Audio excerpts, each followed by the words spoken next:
Meu tema é o argumento evolucionista contra o naturalismo. Vamos lá.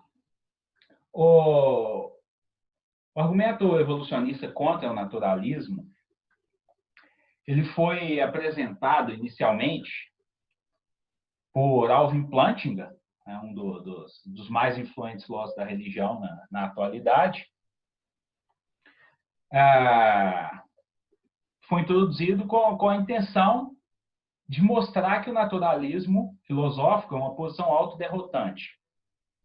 A intenção do Plantinga não era atacar a verdade da tese naturalista. Muito embora, né, como um filósofo teísta, certamente ele pense que o naturalismo seja falso. Mas a ideia dele era mostrar que a aceitação do naturalismo é irracional.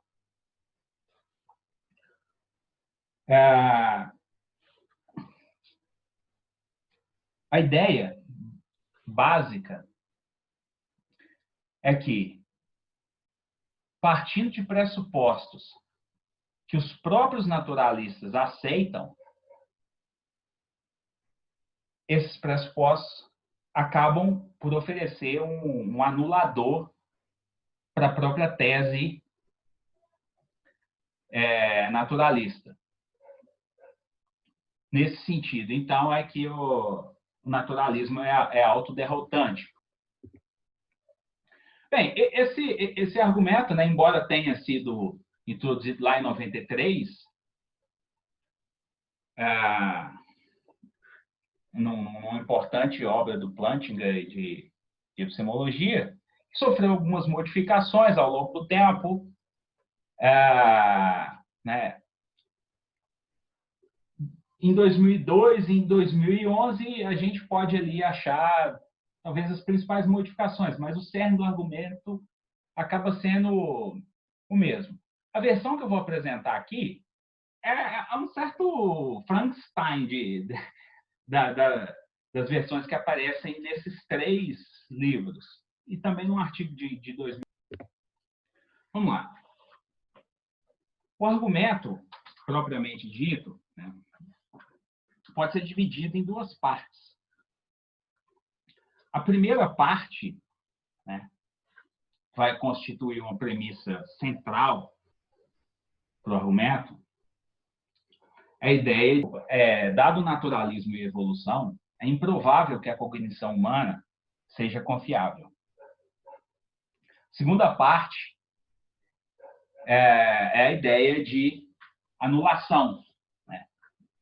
O Plantinga tenta mostrar como é que o naturalista, reconhecendo essa improbabilidade da confiabilidade da cognição humana, acaba por ter um anulador para sua própria posição. Beleza, vamos então para a primeira parte. É importante a gente entender o movimento que o Plantinga faz do naturalismo e da evolução até a conclusão de que é improvável que as capacidades cognitivas humanas sejam confiáveis. Mas vamos entender exatamente cada termo central dessa tese. Primeiro, a ideia de confiabilidade. A confiabilidade é uma propriedade que qualquer epistemologia naturalista precisa lançar a mão para explicar o conhecimento. A confiabilidade é a tendência que o mecanismo cognitivo tem de produzir mais crenças verdadeiras do que falsas.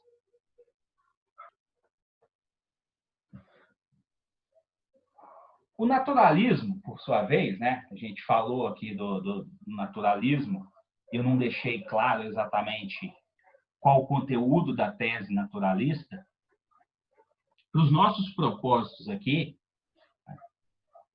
na verdade, para os propósitos do Plantinga, O naturalismo é a tese de que não há qualquer tipo de entidades sobrenaturais na realidade. O que implica, obviamente, que não existe Deus. O naturalista, então, tenta explicar o conhecimento em termos de confiabilidade, que é uma propriedade natural, e mais, uma vez que a confiabilidade é propriedade dos mecanismos cognitivos, certamente a explicação da confiabilidade também tem de vir em termos naturais, em termos que a nossa melhor ciência pode oferecer. Nesse caso, a melhor explicação disponível é a explicação evolutiva. A ideia, então, do naturalista, né, intuitivamente, é que a confiabilidade é produto da evolução biológica. Né?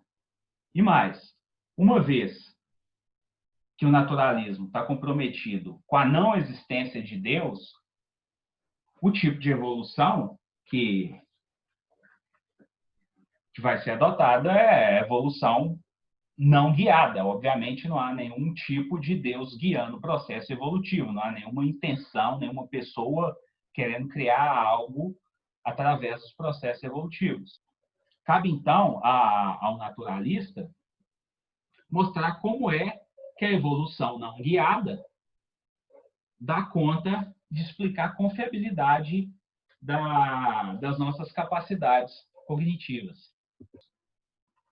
A abordagem padrão aqui é que a cognição é produto da seleção natural. A ideia básica é a seguinte, né? Em algum momento da nossa história evolutiva, né, algum organismo, uma população de organismos apareceu com sistema nervoso capaz de fazer representações do entorno, né, fazer representações do mundo externo, e essas representações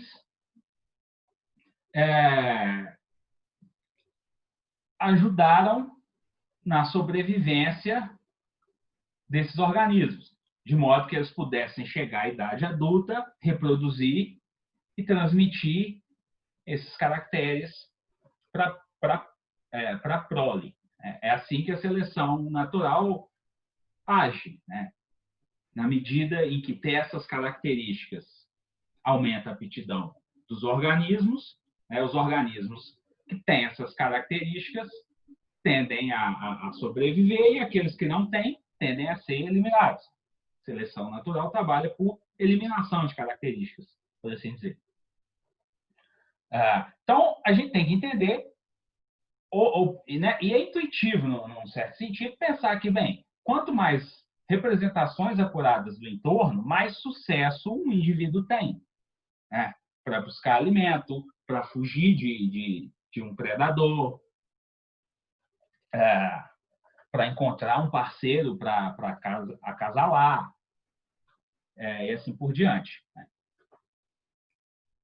E, bem, dado, né, milhões de anos de processos evolutivos, né, em algum momento apareceu o tipo de cognição que é a nossa, uma cognição de primata, capaz de fazer representações bastante sofisticadas do entorno, e supostamente nos deu uma grande vantagem. Se a gente pensa que a capacidade de ter representações acuradas ou crenças verdadeiras, elas oferecem algum tipo de vantagem evolutiva, a gente precisa ser um pouco mais preciso, né? como é que ter essas crenças exatamente ajuda na sobrevivência, na reprodução, etc, etc. E a resposta óbvia é que no comportamento, né? Na medida em que as crenças produzem comportamento, e aí sim o comportamento ele é alvo direto de seleção, então na medida em que o comportamento é selecionado junto àquelas características que causam comportamento. Para isso, então, a gente precisa entender qual é exatamente o papel que a crença desempenha na produção do comportamento. Há um conjunto de propriedades neurofisiológicas, conjunto de propriedades semânticas. Por que propriedades neurofisiológicas? Bem, porque o naturalismo, uma vez que rejeita qualquer tipo de entidade sobrenatural, qualquer tipo de substância pensante, a crença tem de ser entendida como uma ocorrência cerebral, como uma estrutura física. Estrutura física com conteúdo, obviamente.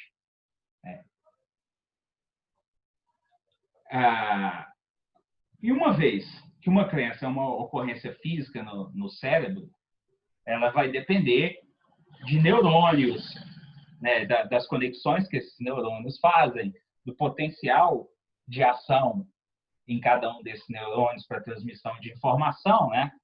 Porque a informação vem do mundo externo via órgão dos sentidos, é processada no cérebro e depois, quando usada para gerar comportamento, ela precisa ser enviada para os músculos, né, através de outros neurônios. Então, quando a gente pensa no papel causal que a crença desempenha no comportamento, entender esse conjunto de propriedades neurofisiológicas é crucial. Mas, por outro lado, né, uma crença é sempre acerca de algo. Uma crença é um estado representacional.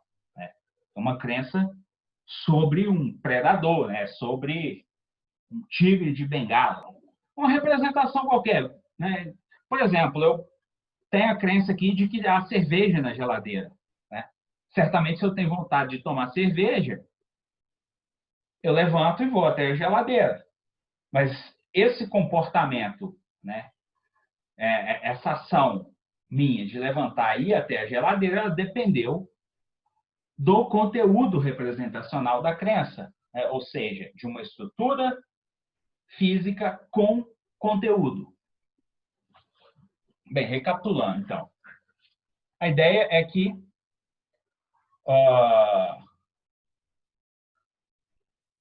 a nossa capacidade de produzir crenças verdadeiras depende do comportamento que essas crenças produzem. Esse comportamento, se é adaptativo, né, se é selecionado, junto vem essas crenças.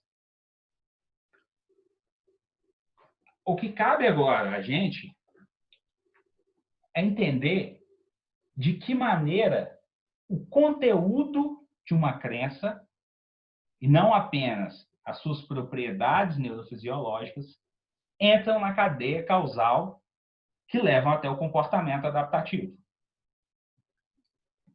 E aqui a gente chega propriamente no argumento que o Plantinga tem para sustentar que, dado naturalismo e evolução, é improvável que o nosso aparato cognitivo tivesse sido selecionado para produzir mais crenças verdadeiras do que falsas. Ou o conteúdo da crença tem eficácia causal ou não tem. Ou seja, né, ou o conteúdo da crença participa da cadeia causal que produz conhecimento ou não participa. As teorias materialistas da mente podem, em geral, assumir qualquer uma dessas perspectivas. Aquelas que pensam que o conteúdo das crenças e conteúdos de estados mentais em geral não participam da produção de comportamento, são teorias epifenomenistas. Elas podem até aceitar que o conteúdo é algo que sobrevém de uma estrutura física, mas uma vez que ele é produzido, ele é irrelevante, causalmente ineficaz.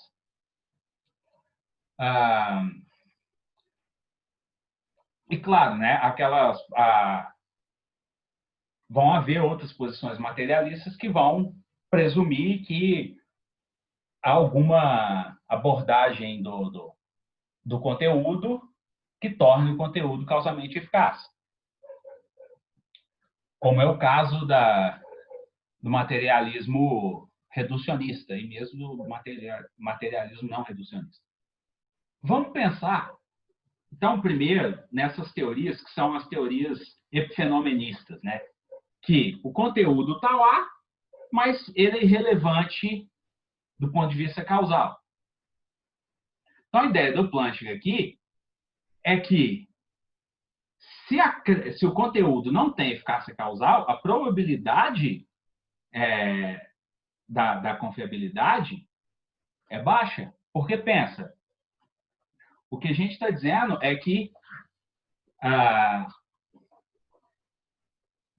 crença produz comportamento, e esse comportamento é o que conta para a seleção. Né? Porém, se o conteúdo é irrelevante, parece que seria um milagre que as crenças selecionadas fossem aquelas crenças com conteúdo verdadeiro. É muito improvável que isso ocorresse. E não é só isso, né? O Plantinga, além de dizer, né, que se o conteúdo da crença não desempenha papel causal, a confiabilidade é baixa, ele pensa que, pelo menos na primeira versão do argumento, né, ele pensa que o epifenomenismo semântico é irresistível. Né? Essa citação, né, que está lá no livro, naquele livro de 2002, naquela coletânea, né, Naturalism Defeated, ele deixa claro, né, ele não consegue ver como é que poderia ser o caso da crença ter eficácia causal, dado que o materialismo é verdadeiro. E aqui ele tem, mas o problema é que ele enfatiza isso e não deixa claro qual é, afinal de contas, o argumento. Essa passagem que está destacada aí, né? Se dada a estrutura tivesse tido conteúdo diferente, mas as mesmas propriedades neurofisiológicas, a sua contribuição causal ao comportamento, pensa-se, seria a mesma. Essa é a razão que o Plantinga dá para pensar que o materialismo implica, ou é muito provável, né, o epifenomenismo semântico, dado o materialismo. O argumento, uma maneira de entender esse argumento, né, embora eu não tenha colocado aqui em termos probabilísticos, né, mas nem o Plantinga coloca, como essa passagem parece deixar claro, né, a ideia é que, se o conteúdo tem eficácia causal, então não é possível que uma estrutura física, né, tenha as mesmas propriedades neurofisiológicas e conteúdos diferentes. No entanto, é possível que uma estrutura tenha as mesmas propriedades neurofisiológicas e conteúdos diferentes.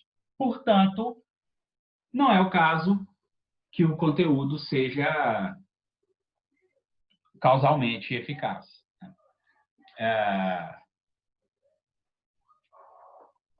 É interessante, né? Ele diz que é difícil ver, né?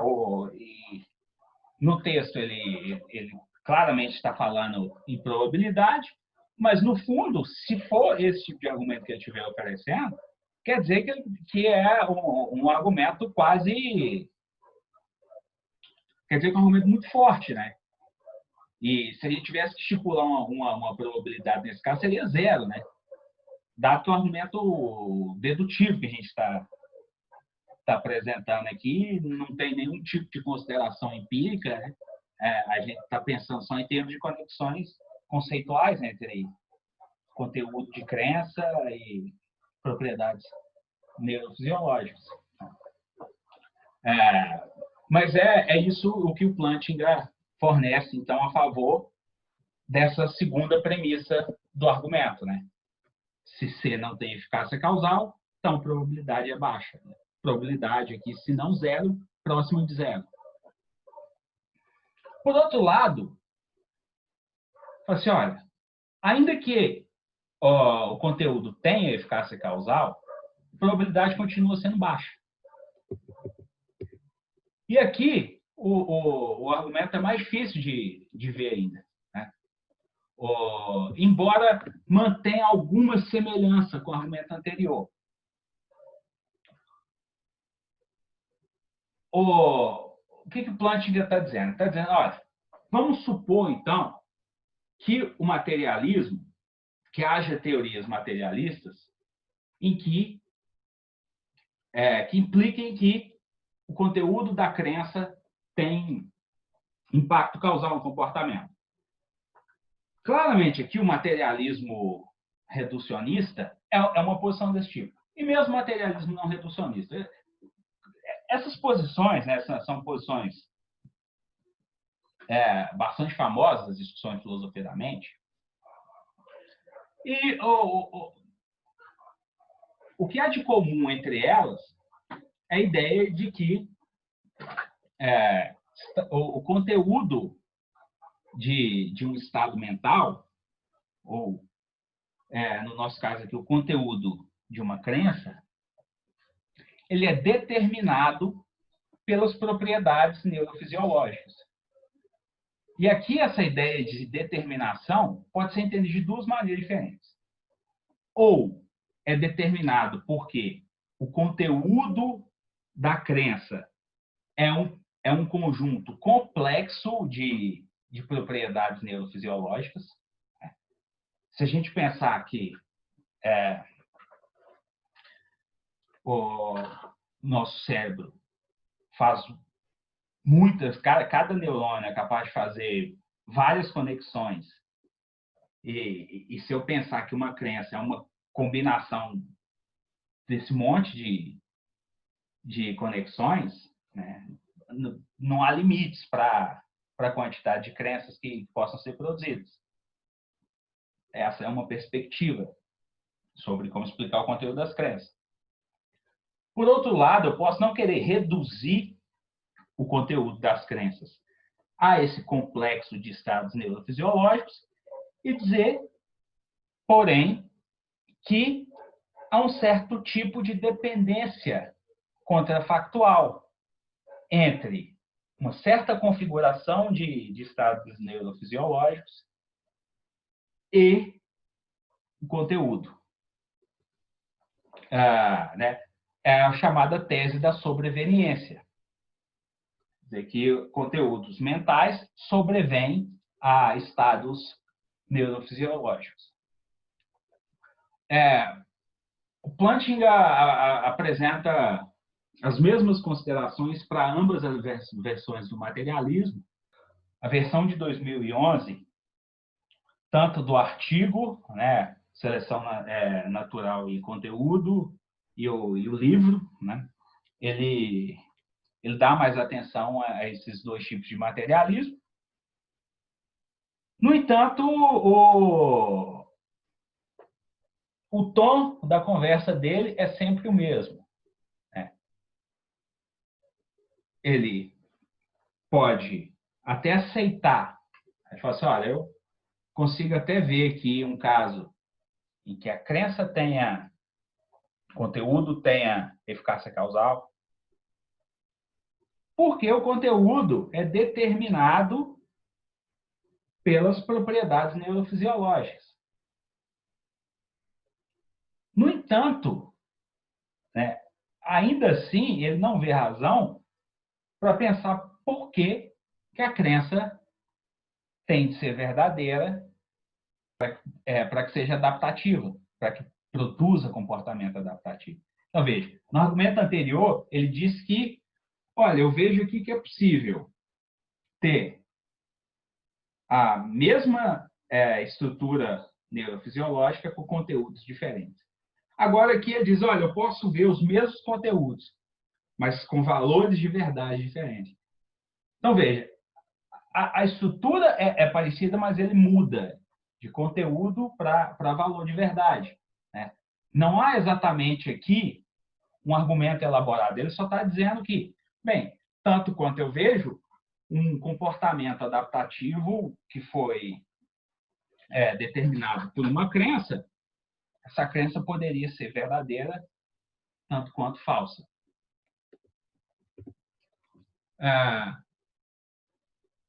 Uma maneira, e essa é uma maneira bastante grosseira de procurar esse argumento, né? E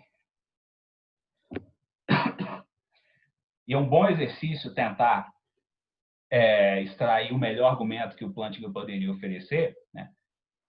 Eu simplesmente coloquei esse argumento grosseiro aqui, que é até difícil enxergar a validade dele. Mas para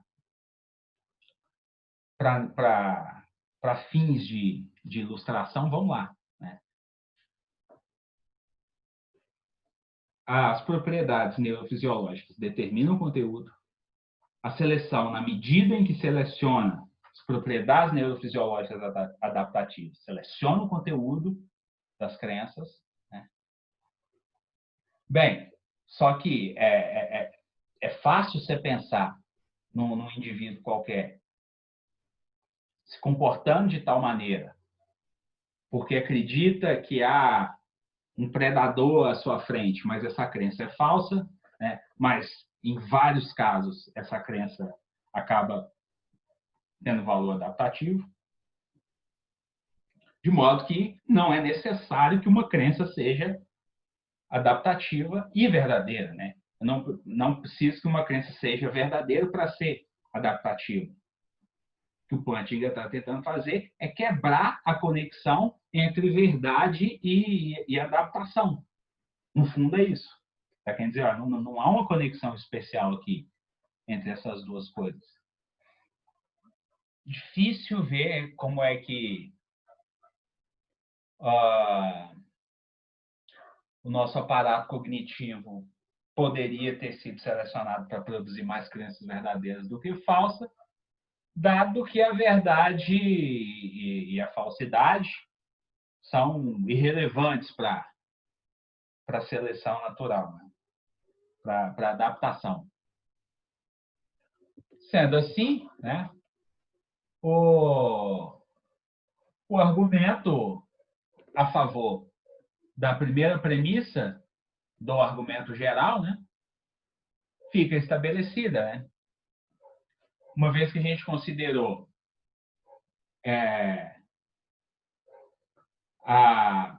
as possibilidades de explicar o papel causal do conteúdo da crença, dado o materialismo, que é a posição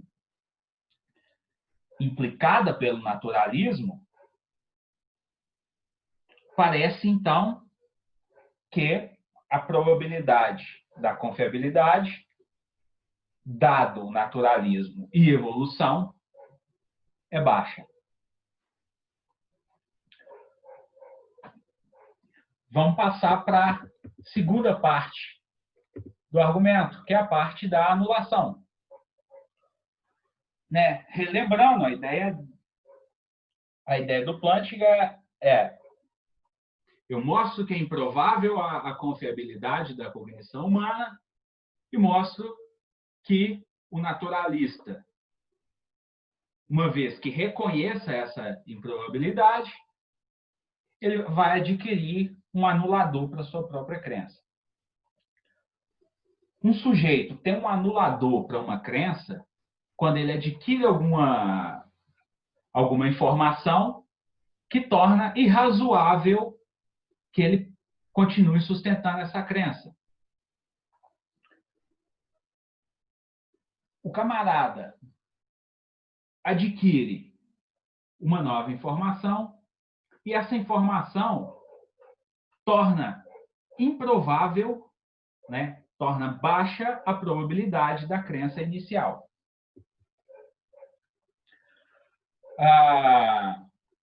Vamos considerar o seguinte exemplo, né? Para aqueles que assistiram Blade Runner, o exemplo é bastante claro, né?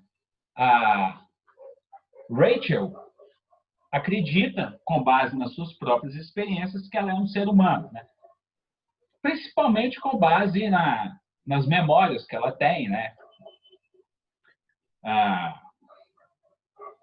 É bastante razoável a crença dela de que ela é um ser humano. Ela olha para ela própria, vê o seu corpo, ela tem um conjunto de experiências, ela lembra da infância. Não poderia ser diferente a crença que ela tem dado às experiências. O Deckard, o caçador de androides, descobre que a Rachel não era humana, era, na verdade, um androide, né? um modelo avançado de androide, cujas memórias tinham sido implantadas da sobrinha do dono da empresa fabricante dos androides. Deckard, então, conta para Rachel que essas memórias são implantadas. A Rachel, então, passa a ter agora um anulador para a crença de que ela era um ser humano, né? Se essa informação for forte o suficiente para tornar improvável a crença dela, a obrigação dela é suspender o juízo, abandonar a crença, né? Ela torna-se razoável ela continuar acreditando que é um ser humano. Essa é a estrutura geral da anulação. Repare agora que, uma vez que o naturalista reconhece que a probabilidade da confiabilidade das nossas capacidades cognitivas é baixa, dado o naturalismo e a evolução, ele passa agora a ter um anulador para a proposição de que as nossas capacidades cognitivas são confiáveis. Bem, vamos considerar outro tipo de anulador. Esse anulador agora diz respeito à anulação da crença quando o sujeito adquire uma crença sobre a confiabilidade do processo que formou aquela crença. Então, a ideia é a seguinte: se o sujeito adquire a crença de que o processo que ele usou para formar determinada crença não é confiável, ele agora tem um anulador para essa crença. Considere um Joãozinho das Couves qualquer, que todo dia passa por uma rua do Centro Histórico de Ouro Preto e olha para um casarão vermelho, bonito, e, né, forma a crença de que há ali um lampião pendurado na janela. Ele passa ali todo dia, olha para a janela e fala: olha, está ali um lampião. Essa crença é sempre formada através de uma distância considerável, né? É um sobrado, a janela é alta. Acontece que o nosso amigo, ele é informado de que tem miopia. Como ele era descuidado, ele nunca pensou em fazer exame de vista. Aconteceu de ter que fazer um exame de vista na escola, seja lá o que for, né? Ele pensou: você tem miopia, o que implica que ele não enxerga bem objetos médios a uma distância de média para longa, né? Ou seja, ele agora adquiriu a crença de que a visão dele não é confiável em certas condições, condições que se adequam exatamente àquelas de observação do lampião. Bem, agora, então, o Joãozinho tem um anulador para a crença dele de que há um lampião pendurado lá no casarão vermelho da rua direita. Ele, né? Ainda que seja verdade que há um lampião, né? Ele acabou de receber uma informação de que a visão dele, naquelas condições, produz mais crenças falsas do que crenças verdadeiras. Essa é uma razão suficiente para ele não confiar nas suas crenças visuais, né? Portanto, ele tem um anulador para quaisquer crenças visuais naquelas condições.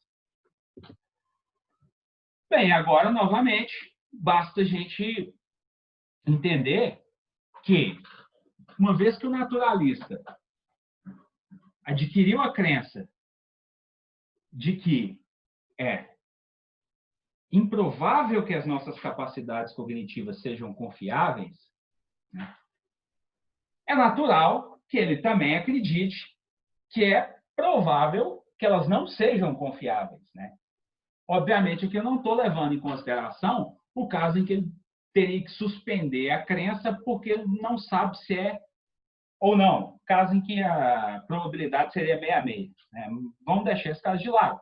Vamos considerar que uma vez que a probabilidade de ser confiável é baixa, a probabilidade de não ser confiável é alta.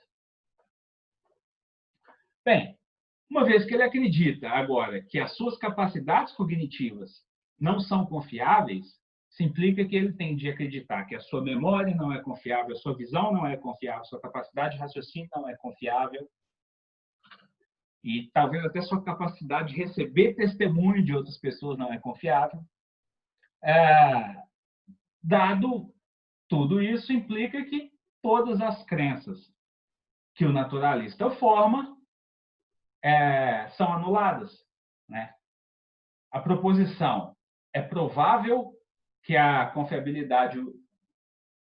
A proposição é provável que as capacidades cognitivas humanas não sejam confiáveis, anula qualquer crença formada por qualquer capacidade cognitiva humana. Isso quer dizer que anula também as próprias crenças do naturalista sobre o naturalismo e sobre a evolução. Ele adquiriu essas crenças através das suas próprias capacidades cognitivas. Portanto, essas crenças são anuladas, né? Se ele, então, é racional, né, supondo que nenhum sujeito que reconheça que tem um anulador para uma proposição e continue acreditando nessa proposição seja racional, o naturalista seria, então, irracional se acreditasse na sua própria posição. Vamos lá, vamos recapitular, então, o argumento. Premissa 1. A probabilidade da confiabilidade das capacidades cognitivas humanas ser confiável, dado o naturalismo e a evolução, é baixa. Alguém que reconheça essa improbabilidade e que seja um naturalista evolucionista tem um anulador para a proposição de que as capacidades cognitivas humanas são confiáveis. Bem, se alguém tem um anulador para essa proposição, então tem um anulador para qualquer crença que provenha das suas capacidades cognitivas, inclusive a crença no naturalismo evolucionista, né? Portanto, o naturalista tem um anulador para a sua própria crença no naturalismo. Né? A versão final do argumento fica bastante bem organizada, né? Muito mais agradável de se ver. No entanto, né, tudo isso ao custo daquela argumentação um pouco complicada a favor da primeira premissa. Para finalizar, eu queria mencionar algumas dificuldades iniciais para aqueles que se sentirem intelectualmente desafiados por esse argumento, né? Aqueles que tiverem inclinações naturalistas possam explorar e se engajar nesse debate. O primeiro problema diz respeito à anulação. Vamos considerar o seguinte: Plantinga vai lá e estabelece que o naturalista tem um anulador para todas as suas crenças. Mas é central para o argumento do Plantinga que o naturalista concorde com as premissas do argumento. Uma vez que o Plantinga quer mostrar para o naturalista que ele é irracional. Só que se o naturalista tem um anulador para todas as suas crenças, isso implica que o naturalista também tem um anulador para as premissas do argumento que o Plantinga oferece. Bem, se alguém é apresentado a um argumento e não tem justificação para acreditar nas premissas, né, a gente não pode dizer também que esse mesmo sujeito vai ter justificação para acreditar na conclusão. Pode ter justificação independente para acreditar na conclusão, mas com base nas premissas ele não vai ter, uma vez que depende das premissas estarem justificadas para ele. Né? Portanto, né, essa autoanulação da posição naturalista parece ser maior do que o Plantinga pretendia, né? Porque ela parece destruir o próprio argumento do Plantinga. Né? Se ela não dá razão para o naturalista ser naturalista, ela também não dá razão para o naturalista aceitar o argumento do Plantinga. Bem, então é melhor que o naturalista continue na mesma posição que ele começou, né? Há maneiras bastante inteligentes aqui de explorar sutilezas epistemológicas para se livrar dessa acusação, né? Mas eu queria mencionar uma que é particularmente famosa na história da filosofia, que é a escada do Wittgenstein. Para aqueles que lembram do Tractatus Lógicos Filosóficos, né? O Wittgenstein, as tantas lá, quando quer defender que, no final das contas, problemas filosóficos são confusões linguísticas, né? Ele acaba pressupondo também certas posições filosóficas. E ele se percebe disso. E ele vai e diz, mas isso não é autorrefutante, uma vez que é como se fosse uma escada. Eu usei essa posição como uma escada para atingir a posição. Uma vez que eu cheguei lá, eu posso jogar a escada fora. É estranho, né? Dizer que, bem, aqui o Plantinga oferece aqui as razões para o naturalista se autoderrotar,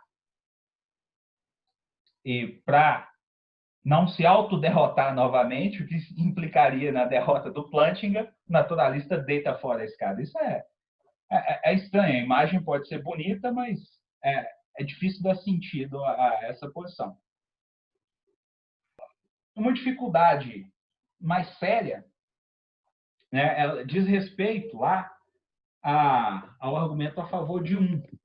Vamos retornar aqui ao argumento a favor de que, dado o materialismo, é improvável que a crença tenha impacto causal no comportamento. Note que a ideia do Plantinga aqui é explorar uma certa possibilidade, né? Parece a partida concebível que uma estrutura física tenha as mesmas propriedades neurofisiológicas e, no entanto, conteúdos diferentes.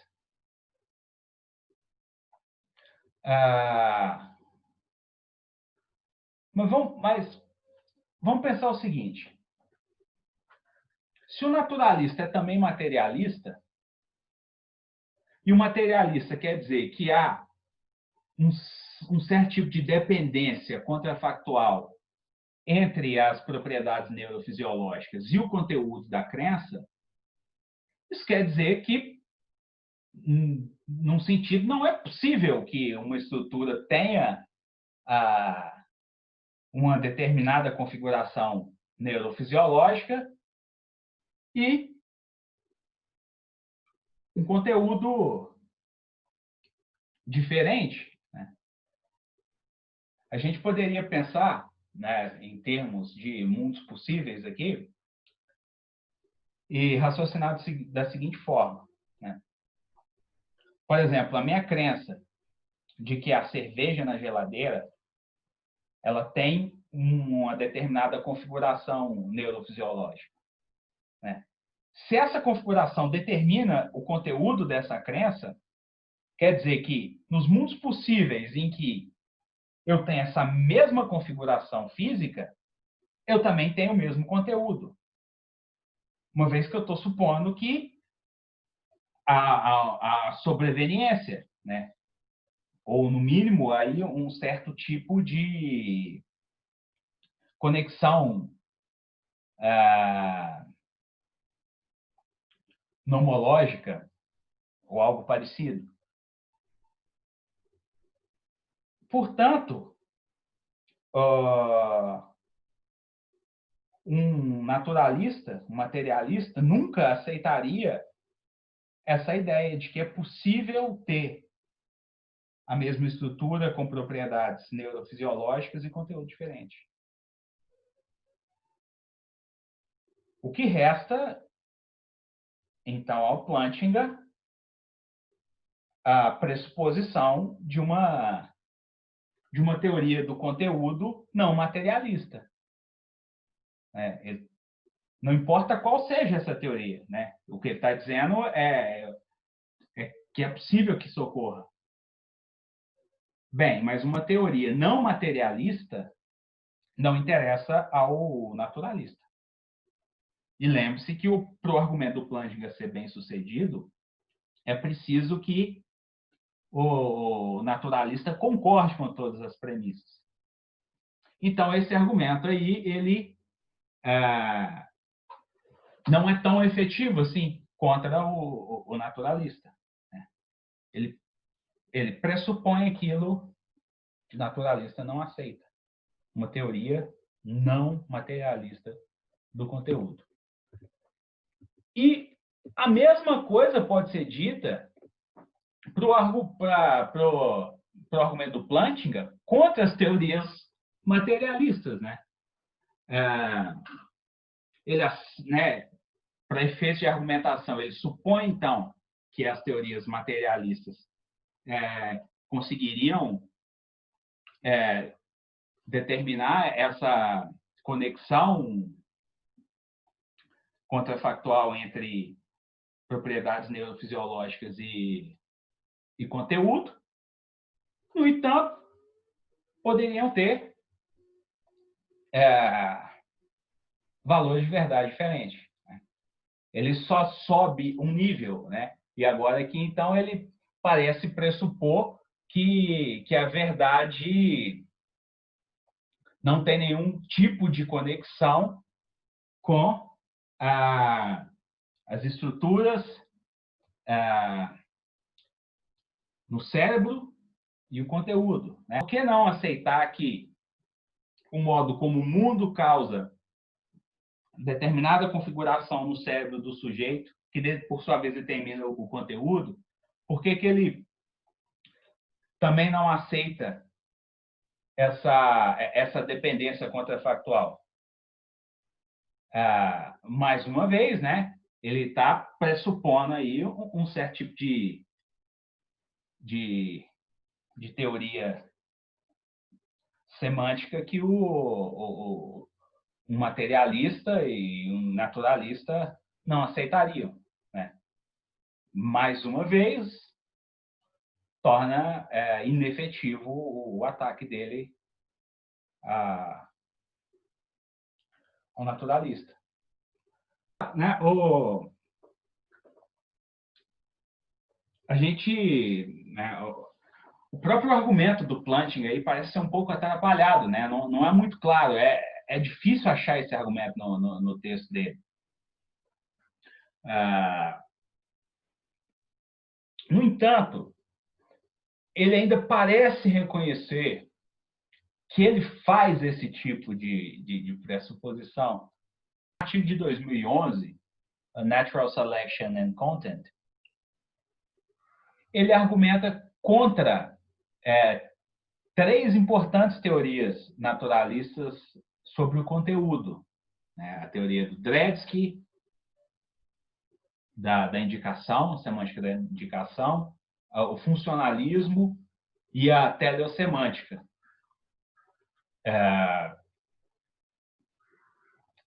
Essas teorias, o que é interessante é que todas elas recorrem à seleção natural para explicar como é que foi possível que certos organismos fizessem representações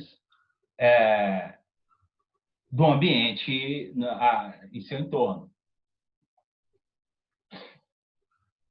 Nesse sentido, então, qualquer que seja essas teorias, elas tentam reduzir, são teorias, portanto, materialistas, elas tentam reduzir o conteúdo da crença, o conteúdo da representação, a algum tipo de propriedade biológica.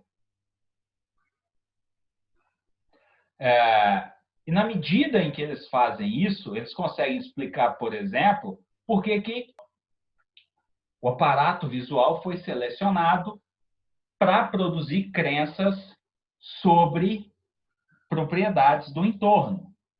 Então, essas teorias, no sentido, elas conseguem explicar o conteúdo, como é que crenças adquirem conteúdo sobre coisas básicas do entorno, como envolve a presença de predadores, disponibilidade de parceiro sexual, né, detecção de claridade, né, todas essas coisas que, como a gente mencionou inicialmente, né, seria de se esperar que aumentasse a aptidão dos organismos. A crítica do Plantinga é uma crítica muito geral. Ele, na verdade, se aproveita de uma dificuldade dessas teorias, que é explicar como é que crenças mais complexas podem adquirir conteúdo, né? Ele dá o próprio exemplo da crença de que Deus existe, né? Como é que a crença de que Deus existe é explicada num cenário em que está lá um organismo representando coisas que dizem respeito a predadores e a alimento e parceiros sexuais, né? Claramente, se a gente pensar na história evolutiva desses mecanismos, é difícil mesmo explicar o conteúdo de crenças como Deus existe, a própria crença, né, que expressa a tese naturalista, ou crenças científicas complexas, né, crenças sobre teoremas da lógica. O Plantinga olha para eles e fala, se essas teorias forem verdadeiras, elas impossibilitam essas crenças. Implica que essas crenças não têm conteúdo, mas essas crenças obviamente têm conteúdo. Portanto, essas próprias teorias são inaceitáveis. Ele pensa que, para o próprio naturalismo, esse tipo de teoria é inaceitável, né? Então, veja, esse é um argumento independente, né? Ele já não é mais o argumento naturalista contra, desculpe, já não é mais o argumento evolucionista contra o naturalismo, mas, digamos assim, é um reforço, né? É uma tentativa de mostrar que não há um materialismo reducionista razoável que o naturalista pudesse adotar. Mas vejam, essa é uma dificuldade que essas teorias enfrentam. Não são dificuldades mortais. Há várias tentativas de resolver esses problemas, né? A teleossemântica, por exemplo, é bastante promissora, né? Seria exagero se a gente achasse que uma leve indicação de problemas de teorias fosse suficiente para terminar a discussão, né? São essas as dificuldades que mais claramente saltam aos olhos quando a gente apresenta o argumento dessa maneira. Eu acho que vale a pena explorá-las. Obrigado.